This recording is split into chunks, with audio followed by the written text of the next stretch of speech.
Rehearsal dinner was supposed to be the easy part. My fiancé's family had insisted on hosting it at their house in Naperville, a big colonial with a 3-car garage and a flag out front that had never once been at half-mast for anything. I'd driven out from my apartment in Lincoln Square, still in my work clothes because I'd been in back-to-back client calls until 6. I'm a financial analyst at a mid-size asset management firm in Chicago. I'd been there 4 years and made partner track last spring. I mention that not to brag, but because it matters later. It matters a lot. The table was set for 14. My fiancé, Marcus, had a big family, 2 sisters, a brother, various aunts and uncles who had opinions about everything and kept them all very close to the surface. His mother, a compact woman named Beverly who wore her hair in a tight silver chignon and spoke with the measured certainty of someone who had never once been wrong, had arranged the seating herself. I found my name card next to Marcus's sister, Heather, who was 38, ran the family's rental property business out of a home office in Wheaton, and had strong feelings about how things were supposed to go.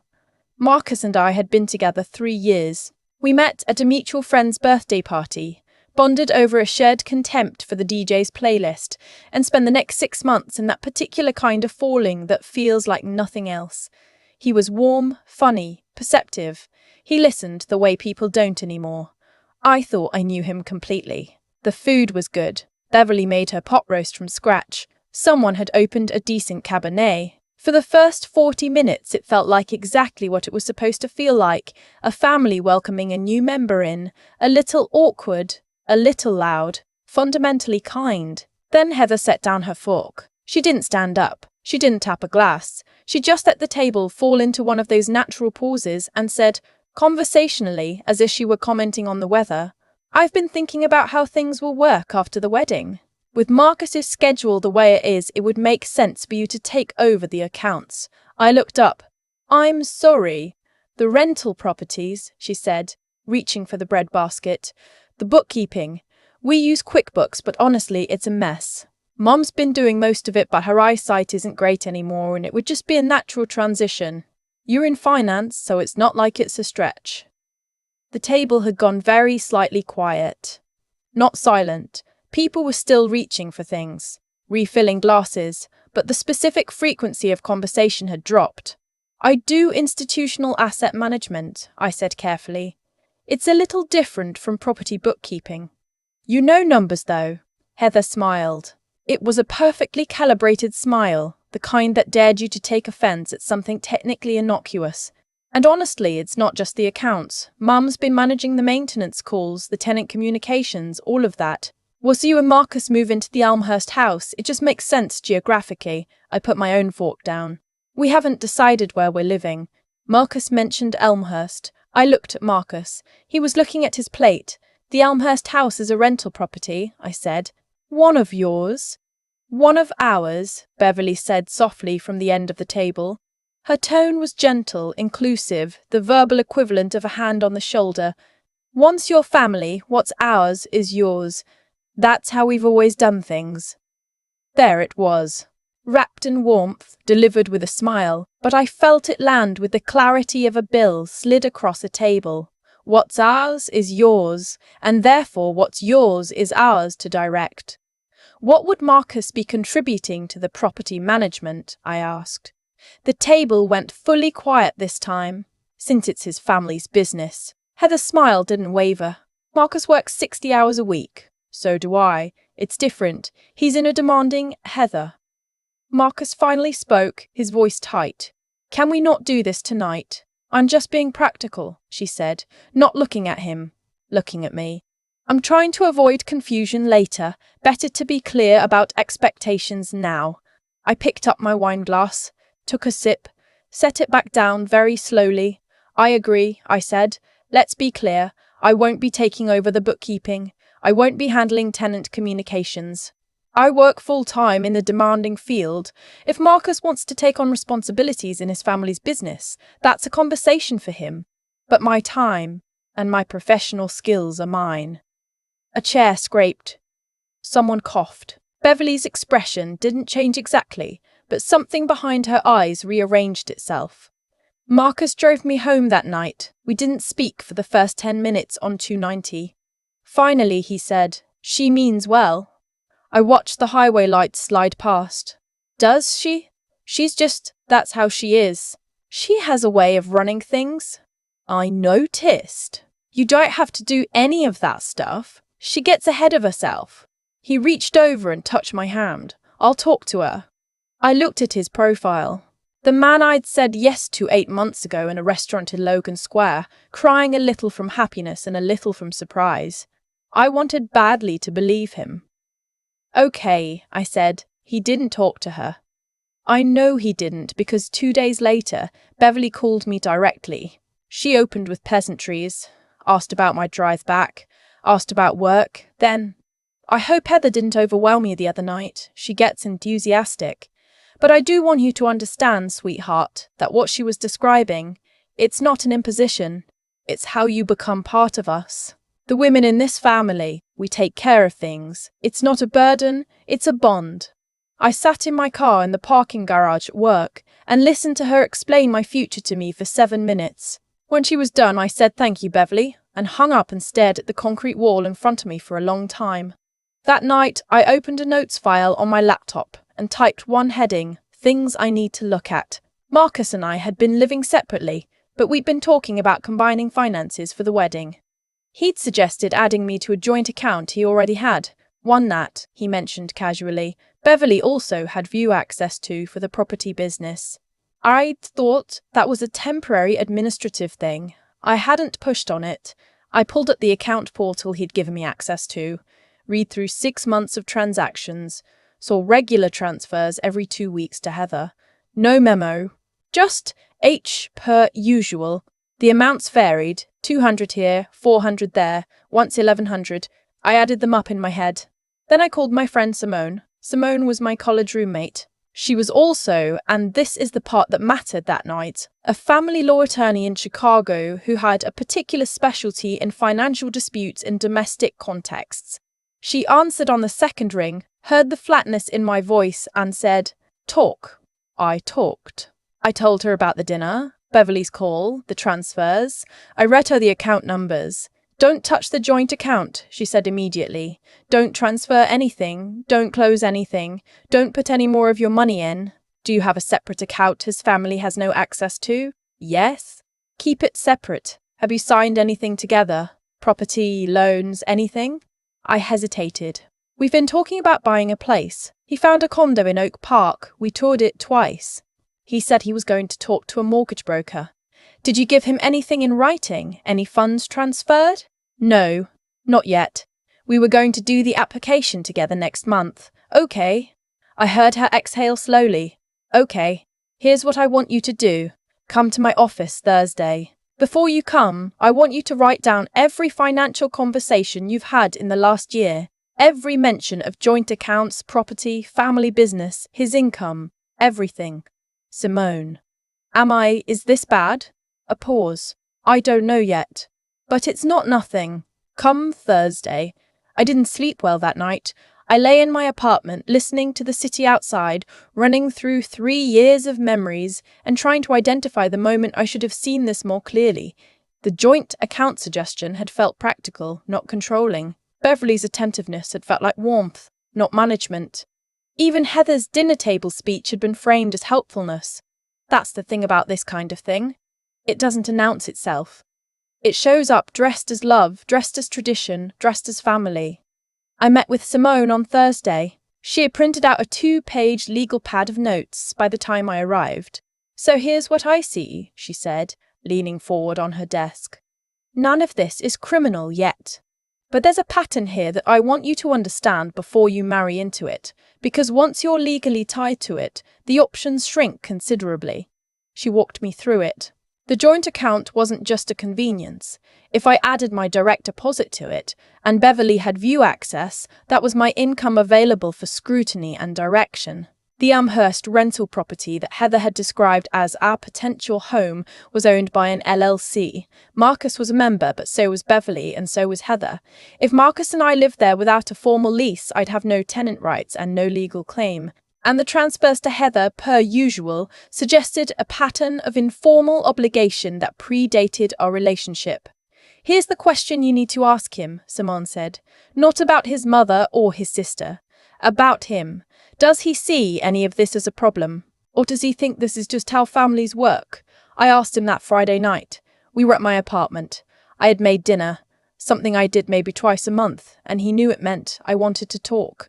He sat across from me, and I put my hands flat on the table and said, I need to understand something. The transfers to Heather. The joint account your mother has access to, the plan for us to live in an LLC-owned property. Did you understand what any of that would mean for me, specifically? He looked at me for a long moment. Then he said, they're family obligations. You'd understand them once you were actually part of the family. Not once we talked about them. Not once you had full context. Once I was actually part of the family, already inside, already committed. So I'd understand them after the wedding, I said. That's not how I meant it. How did you mean it? He ran his hand through his hair. My mum worries. She worries about things falling apart, about people coming in and changing how things work. She needs to feel like things are stable. At my expense. That's not. He stopped. Tried again. She's old-fashioned. Heather's old-fashioned. But they're good people, and they love me, and eventually they love you too. You just have to give it time. Yes. And in the meantime, my income runs through an account your mother can see. We live in a property your family controls. I take on the administrative labor for your family's business, and that's stable. His jaw tightened. You're making it sound calculated, isn't it? He didn't answer. And in that silence I heard everything I needed to hear, not malice, exactly, but a complete and settled comfort with an arrangement that cost him nothing and cost me everything. I had 3 weeks until the wedding.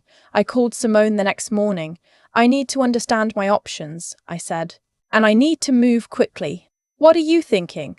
I'm thinking that if I cancel this wedding, I need to do it in a way that's clean and documented. I have deposits down, the venue, the photographer, the caterer. Most of those are in my name because I organise them. Okay. Do you have the contracts? Yes. Good. I'll review them. Some you'll get partial refunds on. Some are going to sting. But here's what I need to know. Is there any joint property, any joint debt, anything that legally ties you to him right now? No. I held off on the Oak Park mortgage application. I heard her breathe. Okay. Then you're not in a bad position legally. Emotionally is a different matter. Are you sure about this? I looked out my window at the street below. I thought about Beverly's phone call, her steady certainty about what my life was going to look like. I thought about Heather's smile, calibrated and patient, waiting for me to fall into line. I thought about Marcus, looking at his plate. I'm sure, I said. I called Marcus that afternoon and asked him to come over.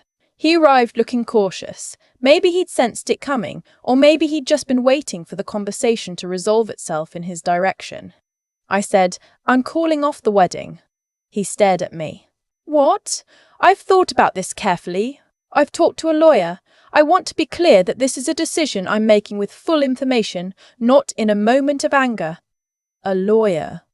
His voice was strange. You talked to a lawyer about our wedding? About my financial and legal situation, yes. That's a reasonable thing to do. Emily. He stopped. Caught himself. This is about my mother, about Heather. You're ending our engagement because my sister said some things at a dinner. I'm ending our engagement because when I asked you directly whether you saw a problem, you told me I'd understand once I was already inside. That's not a partner. That's a gatekeeper. His face shifted through several things very quickly. Disbelief, then hurt, then something harder underneath. You're making a mistake. You're going to throw away 3 years over this. I'm not throwing anything away. I'm declining to trade my financial independence and my professional time for admission to an arrangement that was never designed to serve me. He left. The door shut behind him, and I sat very still for a moment, hands in my lap, feeling the weight of the decision settle over me. Then my phone started ringing. Marcus, 4:12 p.m. I let it go to voicemail. Beverly, 4:30 p.m. I let it go to voicemail. Heather, 4:30 p.m. Voicemail. Marcus again. An unknown number that was almost certainly one of his aunts. I turned the phone face down and started drafting emails to the vendors. The venue contract was the hardest call. They kept 40% of the deposit. The caterer was more forgiving, released 60% given the notice. The photographer was gracious about it. I had a spreadsheet open by 6 p.m., tracking what I'd recover and what I'd absorb. Numbers are easier than feelings. I've always known that about myself. At 8:15 p.m., I picked up the phone and listened to the voicemails and order. Beverly's was the one that stayed with me. Her voice was measured, concerned, the way you speak to someone having a breakdown rather than someone making a decision. Sweetheart, I think you're overwhelmed. Wedding stress is real. But walking away from Marcus, from this family, you'll regret it. We had such plans for you. Come to dinner Sunday, or straighten this out. We had such plans for you. I played it twice, sent it to Simone. She called me back within 4 minutes. I heard it. Are you okay? I'm fine. I just want it documented. Already saved on my end. Are you going to respond? Not tonight. I put the phone down. Simone, is there anything they can do? Legally, to make this harder than it needs to be? Not if you've kept your finances clean, which you have. The deposits you're losing are painful, but they're yours to lose. There's no joint property, no commingled funds. They don't have leverage unless you give it to them. That word, leverage, was the thing that crystallized it. That was exactly what the last 3 years had been gradually building toward. The joint account, the rental property, the family business obligations. All of it designed to give them leverage before I'd noticed I was standing in a position where leverage was possible. The calls continued through the weekend. I counted them. 26 by Sunday evening, from various numbers, various family members. I responded to none of them. On Monday, Marcus sent a text. I told my family to stop calling. I'm sorry for that part. Can we please talk? Just us? I thought about it for 2 hours. Then I wrote back, I'm willing to have one conversation. Neutral location. Just you and me. We met at a coffee shop in Wicker Park on Tuesday morning. He looked like he hadn't slept.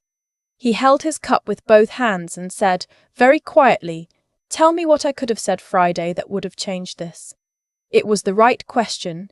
It was the question I'd been waiting for him to ask. You could have said that you saw the problem, I told him. You could have said, my mother doesn't get to direct your labor. My sister doesn't get to assign you duties at the dinner table. I'll handle my family. That's all it would have taken. That one sentence. He nodded slowly.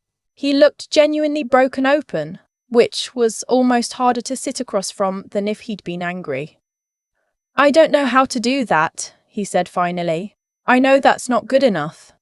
But I genuinely don't know how to stand up to them. I never have. I know, I said, and I meant it with some real sadness. That's why this isn't going to work. He paid for the coffees. We walked out in opposite directions. That should have been the end of it, but it wasn't. Wednesday morning, I got an email from an address I didn't recognize.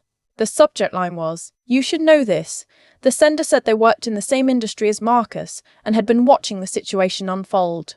They'd seen him, over the last year, tell colleagues and casual acquaintances that his fiancée was a financial analyst who was going to help bring structure to the family's real estate portfolio. He'd described it as a plan, not a hope. He'd made it sound settled. There was a screenshot attached. A group text, Marcus's name at the top, my job title, my firm, and then, once we're married, she'll be running the numbers for the rental properties. Beverly's been after someone to clean that up for years. Finally worked out. I sat with that for a long time. Then I forwarded it to Simone with a single line. How settled did this look from his end? Her reply came back in 10 minutes. Very. Forward it to yourself from 3 separate email addresses so it's backed up. Keep it. Heather showed up at my office building that Thursday. Not inside, just outside, standing near the entrance when I came out at lunch. She was wearing a blazer and holding a coffee cup, as if she'd been in the neighborhood for other reasons entirely. I just want to talk, she said. Every cell in my body understood that this was not a coincidence.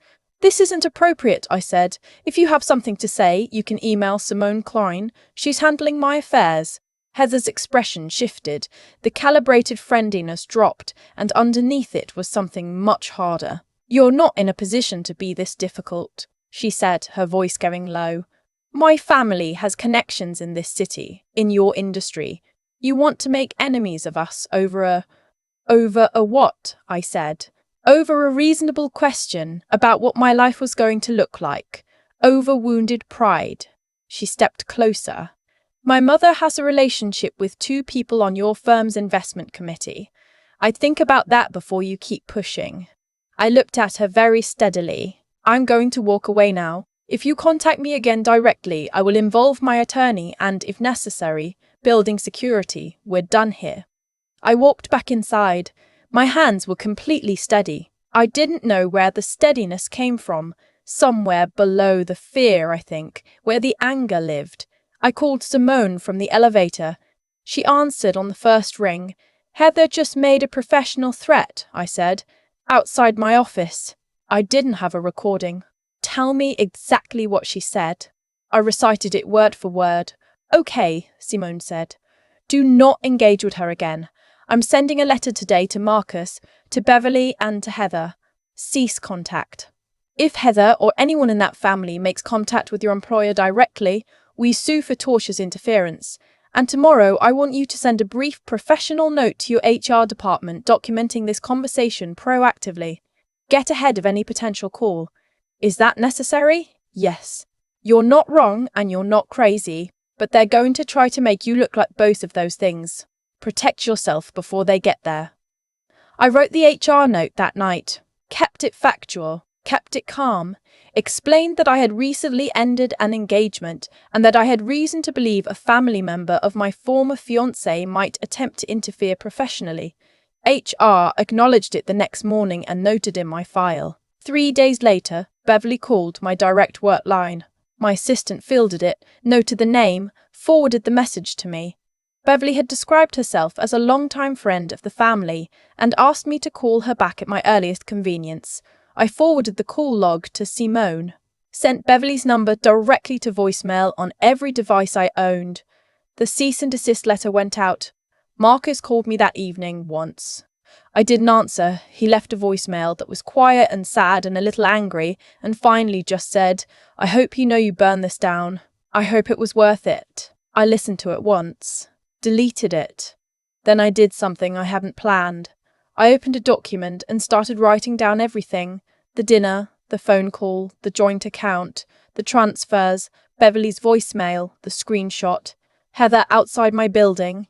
Not for legal purposes, for clarity. For the version of myself who was going to look back on this later and need to know she had gotten it exactly right. Simone called me 2 weeks later. They've gone quiet. No further contact. I think the professional threat scared them. They know it's documented now and it's the kind of thing that follows people. She paused. How are you doing? Better, I said. And meant it. Good. Because I have a question for you. A colleague of mine runs a financial literacy workshop specifically for women in premarital situations.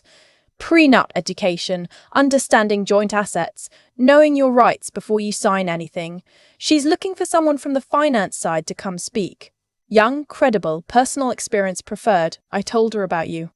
I laughed, which surprised me. You want me to tell this story to strangers. I want you to tell the useful parts of this story to people who need to hear it before they end up in worse versions of it. I thought about Beverly's voicemail. We had such plans for you. Set it up, I said. The workshop was in a community centre in Andersonville on a Tuesday evening. 11 women, ranging in age from 23 to 51. I had a single page of notes that I barely looked at. I told them about the dinner, about the transfers, about the question Marcus couldn't answer. I told them what to look for and how to look for it and who to call when they found it. One woman, maybe 30, sat in a back row the whole time with her arms crossed and her jaw tight. At the end, she came up to me and said, My future mother-in-law has been saying something similar for 6 months, and I thought I was the one being difficult. I looked at her. You're not being difficult, I said. You're asking reasonable questions. Don't stop. She nodded. Something in her face shifted. I drove home on the expressway with all the windows down, the March air still sharp with the last edge of winter. I thought about Marcus in the coffee shop, holding his cup. I thought about Heather outside my building, that hard thing under her smile. I thought about all of it. 3 years, 1 rehearsal dinner, 26 missed calls, and then I stopped thinking about it. Because the thing about getting out before you're in is that you still have your whole architecture intact, your finances, your choices, your time. The future that was being quietly planned for me hadn't come to pass. It turned out I had gotten to keep it, the future, and now it was just mine to fill. I merged onto the expressway, the city lights spreading out to my left, and thought about what I was going to say at the next workshop. Something better this time, sharper, more useful. There was a lot of work to do, and finally, no one else's schedule to keep. I keep coming back to the moment Beverly left that voicemail. Her voice so steady, so certain. We had such plans for you. She wasn't threatening me. She genuinely believed it. That's the part that took me the longest to sit with. The people who build these kinds of arrangements rarely think of themselves as the villain. They think they're offering something, a family, a structure, a place to belong. And in a way, that's what makes it so hard to name clearly when you're standing inside it. What I know now is that the clarity I found didn't come from being smarter than anyone else. It came from being willing to ask the question and then actually listen to the answer. When I asked Marcus directly, does he see a problem, and he told me I'd understand once I was already inside, that was the answer, not the words he said, the words he couldn't say. There's a kind of honesty in what people refuse to acknowledge, and I've learned to pay attention to it. I think about Heather standing outside my office building. The hard thing under her smile when the peasantry stopped working. She wasn't wrong that her family had connections. She wasn't wrong that the world she'd built ran on leverage and quiet obligation. What she miscalculated was that I'd already spent 2 weeks figuring out exactly what leverage I had and what I didn't, and I'd kept my finances clean enough that there was nothing to pull on. That wasn't luck. That was a choice I'd made months earlier, almost instinctively, because something in me had understood before my conscious mind caught up that I needed to stay untangled. That instinct, the one that made me insist on a separate account, the one that made me hesitate on the Oak Park mortgage application. I used to dismiss it as anxiety. Now I think it was something more like integrity in its original sense, the structural kind. Knowing which walls are load-bearing before you start moving things around. What I wish I could tell the woman I was 3 years ago is this: the people who love you clearly don't need to explain your value to you in private, after the fact, as damage control. Love that requires you to become smaller to fit into it isn't love. It's a floor plan someone else drew up long before you arrived, and I wish I could tell her that walking away from something that looked like a future is not the same as losing one. I lost deposits. I lost a version of the next chapter I'd been imagining. But the thing I was actually protecting, my time, my money, my right to build a life by my own design, I kept all of it, every piece. The woman who came up to me after that first workshop, arms crossed, jaw tight, saying she'd thought she was the one being difficult. I see her sometimes in the faces of the women I talk to now. That particular combination of doubt and exhausted recognition. What I tell her, what I tell all of them, is the same thing Simone told me on that Thursday. You're not wrong. Keep asking. That's the only formula I have. Know your numbers. Ask the uncomfortable question. And don't let anyone convince you that understanding the terms of your own life is something you'll be permitted to do later, after you're already in.